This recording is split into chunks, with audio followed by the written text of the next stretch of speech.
The next stop is On the Radar Radio. Stand clear of the closing doors, please. Yeah.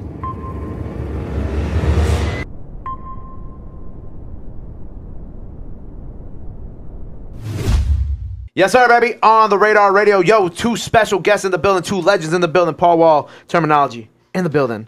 Yeah. Welcome to the show, guys. Hello. Yes, sir, hello. my brother. Thanks for Paul, having good to us. see you Yes, again. sir. You know, if you want to go Good to check see out this interview I did with, completely unhinged interview I did with Paul back in the Zoom days, go check it out. It's still on the channel. It's crazy. Wow, I ran out of time. Paul and I were talking about grills for like 40 minutes. Like, it's a lot going on in that interview, so go check that out, man. Good time. Such a weird time, right? Yeah, bro.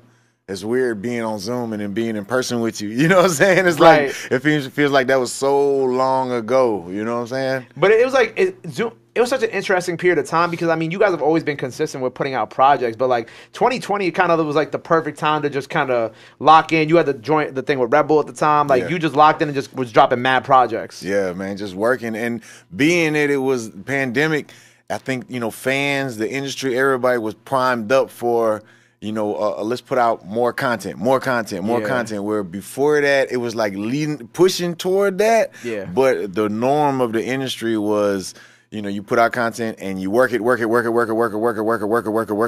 is more. Then you put out content and you work it. Well, now it's like content. Every day. Yeah, every day. How has it been like, you know, obviously you guys have been through many eras of this game at this point, right? How has it been kind of adjusting to now, like, this post-COVID era of, like you said, content all the time? Just stay working, you know what I'm saying? Stay working so you stay sharp in the studio, stay with everything. You know, it's for people like us who thrive off the grind, it's good for us, it's healthy for us. You know, where there are others who the way they grind is a little more spaced out, you know what I'm saying? Yeah. Where they're not maybe seen as much success, or maybe the ease of it isn't the same, but it's perfect for us because this is what we do. We love doing what we do. We got other things we do as well, but this is like the music is the driving force for it. Absolutely. You know, it's funny that you say that because we're talking about like consistency and the music being the driving force. But what I had noticed is, and I just realized this today when I was going through, like, you know, preparing for this interview. So the Mind Over Matter project that you put out in 2020, the cover art is so similar to the tape that you guys have obviously dropped. The deluxe is out now by the time y'all see this, so go get the deluxe. Was this like an intentional thing with the Mind Over Matter to then the tapes that y'all put out together, the cover art being the same? Because I didn't even notice that until like I really thought about it and I checked it today. My boy Mike Frost, who did both covers, he's done every cover I've ever put out, every album I ever did. So he, you know, it's my graphics guy. You know, we always are like right on point with where we think. He also thinks outside the box on a lot of stuff. So for the Mind Over Matter, you know, it was a lot that went into that cover, you know, the whole meaning behind it, everything.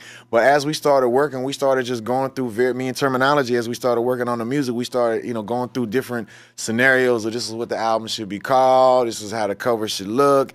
And they were all cool, but it was just something about, you know, that Mind Over Matter cover in turn was just like, hey, I really like this cover. Why don't we take the same concept of it being, you know, blotter paper, we just change up, you know, the icons on there, change up the emojis on there, and we just make it more, you know, we kept it, you know, Texas based, we kept it Boston based for him, and it, you know, just represent for both of us. And we did that with start to finish.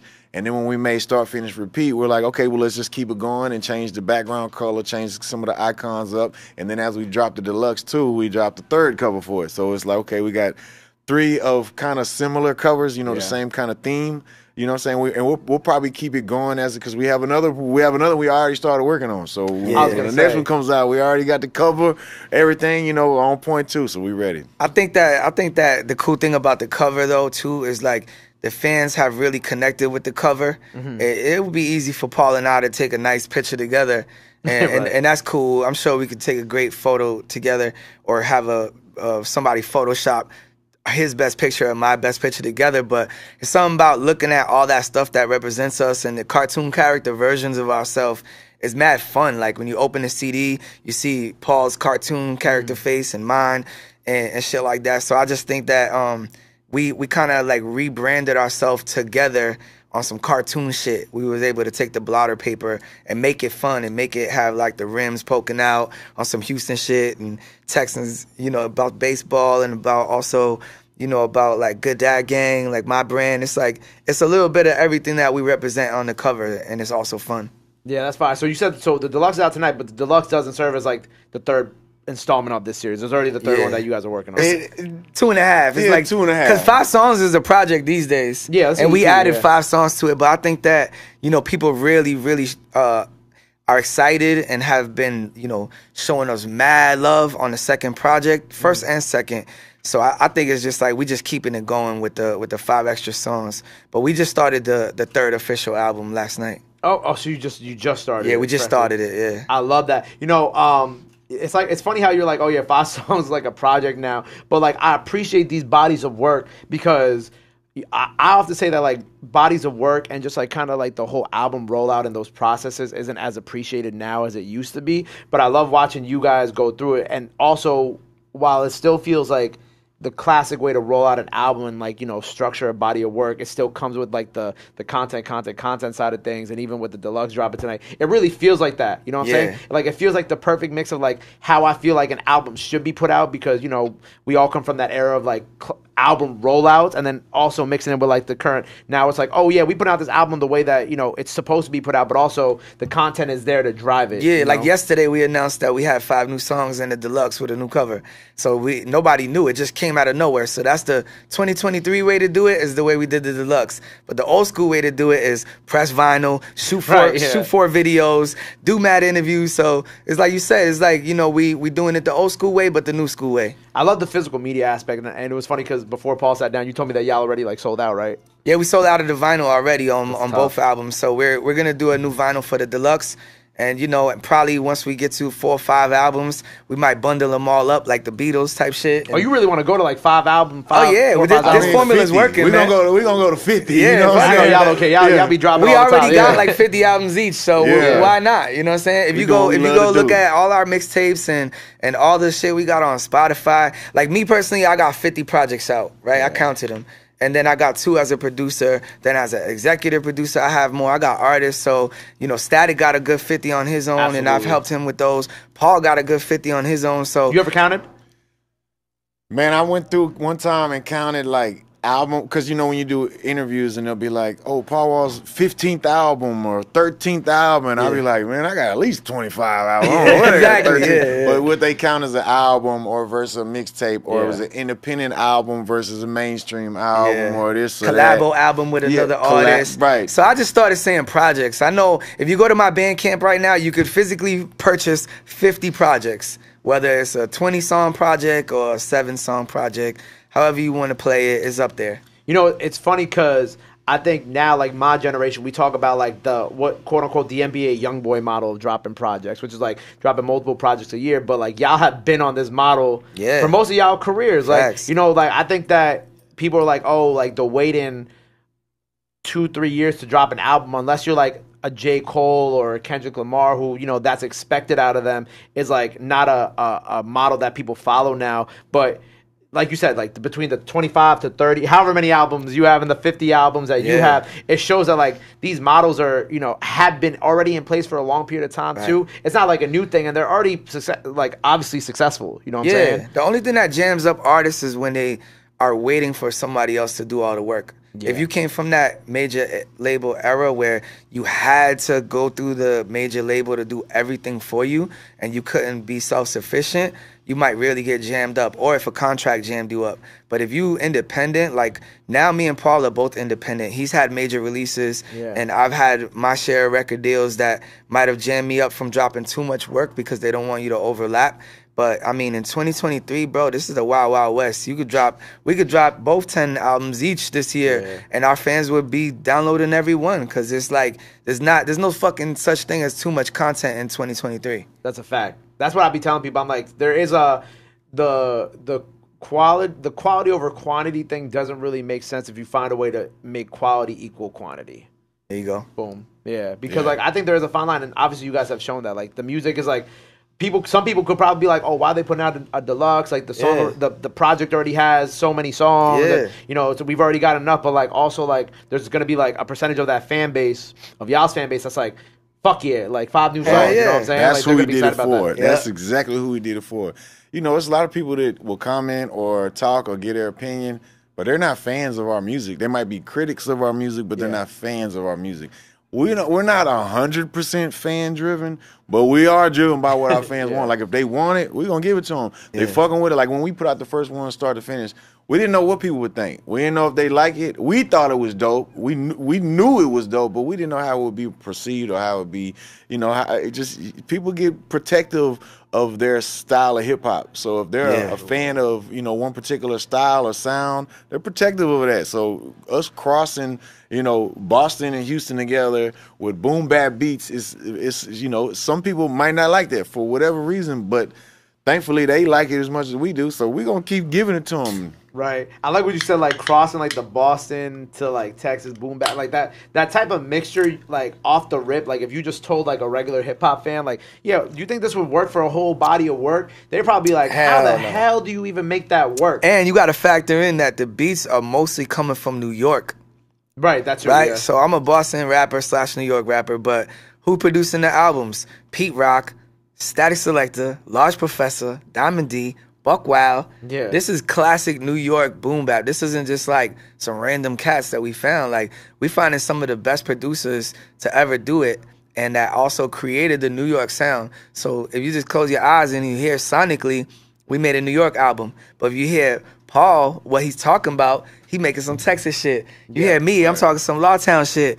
You know what I mean? So it's like we just found a dope way to like mesh like Boston, New York, and like and Houston culture like all in one. And then we tapped into different artists. So we got Petey Crack, he's from Philly. Yeah. We got Solene, she's from LA. So we also grab, you know, we got Bun, he's from Texas. We got Sheik Luch, you know, he's from Yonkers. So we just grabbing little pieces of everything and throwing it in the pot like gumbo, and it's all coming out fire. Yeah, absolutely. Who's on the deluxe? Is it only y'all two on these? Nah, we got Smith and Wesson on the record. Okay. And the cool thing about Smith and Wesson, obviously, you know, they legends, but the cool thing about them is that, you know, they one of the first groups to go in and out, bar for bar, like Jada and Styles. You know, Jada and Styles made it commercially famous, but, you know, Smith and Wesson, one of the first cats that did that, the in and out, the same time as Ray and Ghost, and then, you know, Jada and Styles took it to another level. So it's like we got the creators of, like, the in and out style.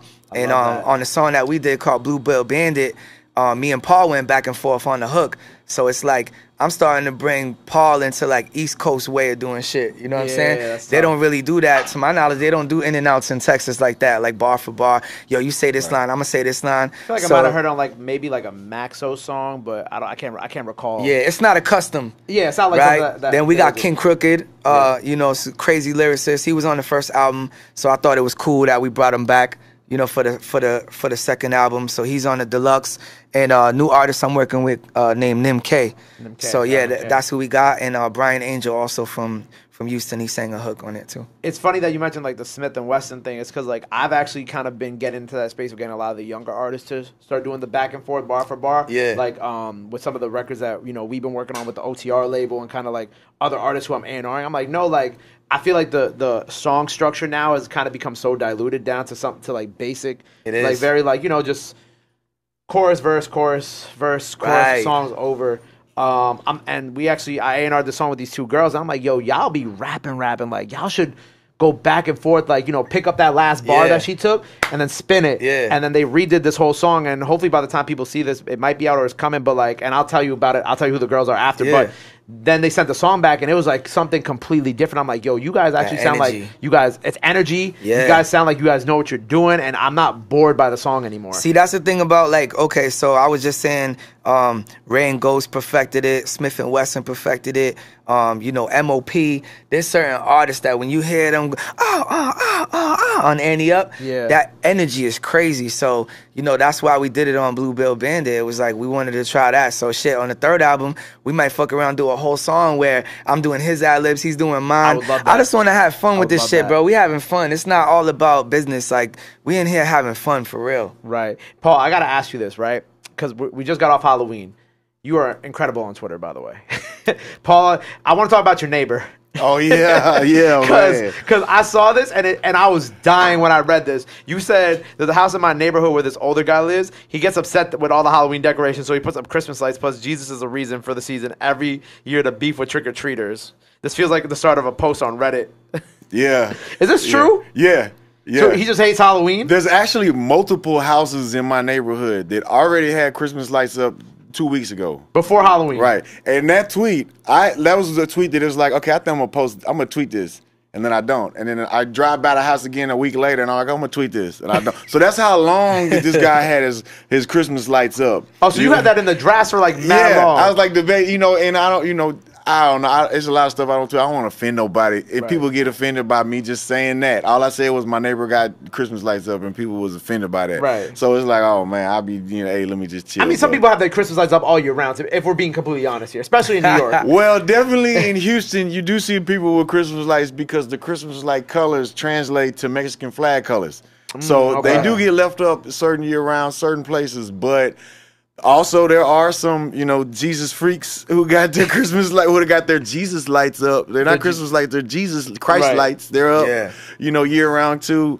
And there are people who, in my neighborhood, they decorate for every holiday. Okay. So if it's Father's Day, if it's Mother's Day, if it's Easter, if it's name a holiday. I'm talking about not even just like the main holidays. Someone give me a random holiday, quick. Yom Kippur, they doing decorations. You know what I'm saying? Ramadan, they got decorations. Yeah. It doesn't matter. Like, okay, even the made up holidays like Valentine's Day. Everything. They got these big blow-ups in the yard for Valentine's Day. I'm saying it's not a Jewish house in my neighborhood that celebrates Yom Kippur. It's every house in my neighborhood celebrates Yom Kippur. Every house got Ramadan lights. Every house got Christmas lights. Yeah. So it's, you know what I'm saying? So that being said, there are a few houses that I think get offended by the decorations. So they're like, okay, we're going to keep our Jesus up year round. So they go so they got beef with each other, all the houses? Yes, so they got their, it's not Easter, it's, I don't know. It's resurrection lights for Jesus is the resurrection. You know what I'm saying? Yeah. It's not Easter, but it's the same thing. It's not. It's I don't know what they call the trick or treat lights, but they had some where Halloween it was like lights, yeah. Trick or treat lights. Is crazy. Trick or treat lights is nuts. I'm not gonna lie. Let me ask you this too, because like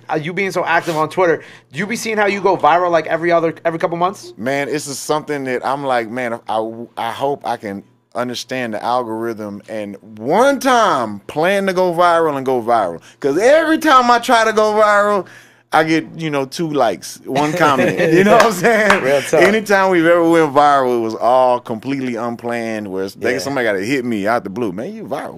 What did we do this time? I think you went viral like 2-3 times this year. For my haircut? For the haircut, yeah. Paul Wall's white? We didn't know Paul Wall's white? Yeah, for that. But that's my thing. I have Murder Beats coming later, and I actually just had this conversation with someone who works for Murder about this. It's like Twitter realizes that like Murder Beats and Paul Wall are white like every couple months, and it just confuses them. I'm like, first of all, these are 2 legends in this shit. Facts. How do y'all not know this, or how do y'all not see this? It's good you brought that up because we need some beats from him for our new album. We definitely need a Murder Beats. When I see Murder Beats tonight, I will remember to tell Murder to send you guys some beats. I got we need at least one for the next album. But yeah, like, it's so funny. I think it's this, bro. I think that okay. For instance, we were talking about it earlier. Like sometimes the people that are making these viral tweets, they don't really know the history of hip hop. So they'll be like, "Oh, Paul Wall's white," and they might be 18-year-old kid or something that like wasn't outside when Paul Wall was on TV every day or some shit, and then all the comments be like, "You don't know what Paul Wall look like? You bugging?" Da da da. So it's like sometimes it's just lack of knowledge. You know what I'm saying? I feel like the culture, our OGs are not teaching the youngins about hip hop the way they should be. And then sometimes people are just saying dumb shit too. Right. I like what you said. You like our OGs aren't teaching the youngins about hip hop how like they should be. Yeah. What do you think? What's like the best way to start teaching like young kids about hip hop? Because I feel like I get a lot of kids up here that come with artists and they don't really understand the history or the culture behind certain things. But like, what do you think would be like the best way to start? I would say like just ask them a couple of light questions and let them know you're not trying to play them, you're not trying to make fun of them, you're not laughing at them. Just be like, yo, you know where hip hop was created? You know what year it was created? Do you know who created hip hop? Do you know who the first rappers were? What kind of rap do you like? You like boom bap? You like trap? You know who some of the first trap artists were? Just give them the knowledge and make them understand what they're getting into. Almost every interview we do, I'm letting cats know, the type of stuff that I came in the game with DJ Premier. You know what I mean? And DJ Premier is a god in this hip hop stuff, and he linked with Guru, who was originally from Boston, and Guru moved to New York and is known as a Brooklyn rapper, but also as a Boston rapper. So very similar to my come up. And then they asked Paul, about, Chop and Screwed, and they asked Paul about everything with Houston culture and how was their come up with Swisher House Cats and all that. So I feel like us just giving the game and the history without badgering and being like, man, you don't know about that. Like, you don't got to get all extra and make people feel weird, but like, you should be schooling the youngins.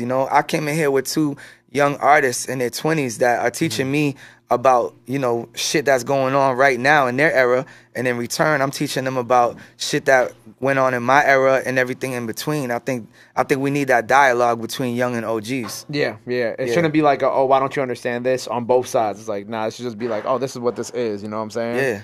For like OGs who don't understand like the TikTok stuff or the content side, it should be like, this is what it is. This is how you could utilize it. And for vice versa, it's like, this is where this comes from. Like that song that you sampling, that's what this is where the song's from. Because you learn a lot from the younger generation, and they could learn a lot from us. Yeah. So instead of like us looking at them like we the OGs, you gotta learn from us. But then we dinosaurs if we do that. We gotta learn from the young cats. Yeah. And then in return, if they don't know their history, then where they going? And they'll be ignorant. So we gotta teach them. So I think just the perfect balance of just teaching each other. I think that would be great if hip hop had a little bit more of that. Right. And I love how you said that you even brought like young artists with you today to kind of like get that ball rolling and try to make those connections, because that's what I be trying to do. Like when I have like some younger artists who do like sample heavy songs, or I'll be like, oh, well, have you ever gone on like who sampled this? And I'm like, and kind of like seen where, because sometimes you might actually like the sample to the point where you might just bump the original song too. That part. I did that when I was in college. Like I was like, oh, who sampled this? Went to the site. I was like, oh wow, I love this song by some rock band from like the 80s. I'm like, oh, this is my shit now. So I think it's just all about like opening like those lines of like communication and whatnot. Definitely, man. And it's all about knowledge. Because you might have your artists running around here thinking that they just created the wheel, and then you send them to whosample.com and they'll see that every beat they made the whole month, somebody already did that and probably better. It's probably Just Blaze and Dr. Dre and Timbaland and Pharrell, and they're ignorant to that catalog. So it's like, not saying that you want to discourage them, but they should know what else competition is out there. Yeah, I was watching this whole video the other day about like the Nas Uchi Wally sample, because like Glorilla and Fabio had the song where they sampled it, and then it was like they sampled Nas, then Nas sampled somebody, and then I think they sampled somebody. Just keep going. So like the sample actually, the Uchi Wally sample, and if I'm mistaken, but I think it goes back like 4 different songs. Like it goes back to like the 60s or something like that. So if you really do your hip hop history, like, samples are always kind of have always been a thing, and it always comes back around eventually too. That part. So we got the deluxe out tonight. I know you guys got to go soon, so I want to make sure we wrap this up. So we got the deluxe out by the time y'all see this. So go get the deluxe. Part 3 is also on the way. Cal, you want to come ask your question real quick before we get the guys out of here? Walk faster. Come on. Come on, they got a schedule. I'm trying to drink some Monster Energy, man. Some Monster Energy. I'm trying to put keep some pep in your step. I'm trying to keep the boys on time. All right, guys. Hello, everyone. Welcome back to another episode of Cal's Questions. Term, Paul, you guys are both legends. You guys have tons of records together, plaques, legendary projects, records. I could go on. Was there a moment while you guys were working on Start, Finish, Repeat, or the Deluxe, that made you guys really step back and say, like, wow, like where you guys felt like you really like outdid yourself, where you guys were really impressed by what you did? Definitely. Probably, I think it might have been the first song we recorded for Start, Finish, Repeat, which was Magic with CL Smooth. CL Smooth was coming to the studio to do a song with Term, and we just so happened to be there. As we were promoting our album, we're like, we hearing just like we're here in New York, man. Let's get it in. We want to maximize every moment we have, enjoy our moments, but also remind ourselves that we working and doing our dream job. So we here to work, So we go in the studio. You're like, yeah, CL Smooth gonna come by and drop a verse for me, and we both like, man, you think he'll jump on all right? But you just never, he might tell us it's $1 million and that's what it's worth that, but we might not have $1 million to pay him to do a verse. So, you know what I'm saying? We're like, man, you think he'll jump on this? He come over there and he kicked off the verse, he jumped on it, Static Selector made the beat. The song's called Magic. But that for sure for me was something where it was like, that, it set the tone, you know what I'm saying? Yeah. Where we like, damn, man, we here with one of the greats, one of the GOATs of all time, and we in here watching him write his verse, watching him lay his verse, he watching me write my verse, lay my, all of that, it's something where we don't we don't take that for granted. You know, the weight of that moment. You know, we understand that. You know, for me personally, for Term, for us, you know, Term got it twice because he got the verse for his solo album and the verse for this. So came you know up that day. He came to do one verse, and then he walked in. It was like the Spider-Man meme. He walked in and saw Paul. He like, Paul Wall, and Paul like, see how smooth. So it was like we had it. Hey, shit, let's do another one. So we went to Static's room, and Static dropped that beat, and that beat was just incredible. He walked in the booth, yo, Paul Wall Termanology, da-da-da-da-da. He started shouting this out. We were like, all right, this is crazy. So it was a fan moment for both of us because, you know, everybody loves Pete Rock and CL Smooth. You know what I mean? Especially from our era, that's classic hip-hop. So like you said, man, it just really set the tone, and we don't take none of this for granted, bro. We're happy to be here, and we're loving making this music. We're loving all the love from the fans, man. We're going to keep it going. Word, man. Well, look, thank you guys both for coming here. Deluxe out now. Make sure you go check that out. Before we get up out of here, if you could let the fans know where they can follow you at, anything else they got to know, now it's time to do it. These are y'all cameras right here. Yes, sir. At Termanology ST, and my movement is at Good Dad Gang. Hey, at Paul Wall, baby. At Paul Wall, baby. What it do? What it do? There you go. Make sure you go check out the project, the Deluxe out now. Go follow them both. Go show them some love. Go show them support. Love is free. Support is free. But y'all already knew that. Till next time on the radar with some legends in the building. We out.